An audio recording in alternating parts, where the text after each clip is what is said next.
development and has an ambitious mission.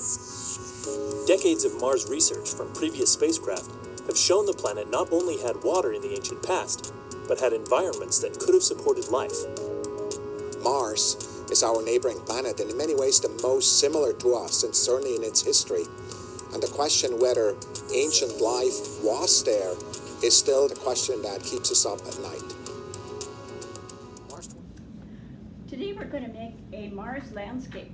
You've probably heard Mars called the red planet, and that's because there's red iron oxide on the surface. That's made when minerals are exposed to water and it rusts. The first thing you'll need is some glue, this picture, the landscape of Mars, and some red iron oxide powder and a paper towel. I'm using plastic gloves because this oxide stains a lot.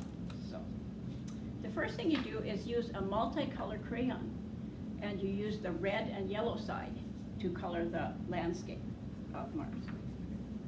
Also, you should use other color regular crayons that are gray and light brown or tan, burnt orange, the colors that are on the surface of Mars.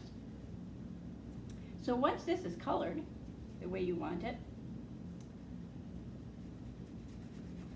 then you put a little bit of glue on the surface. And then pinch a little bit of this powder onto the surface of your picture.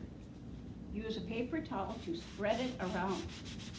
And you really have to rub it around because it wants to stick. And you will have a picture that is exactly the same as the surface of Mars. I cut mine out at the end and it ended up looking like that, the color of Mars.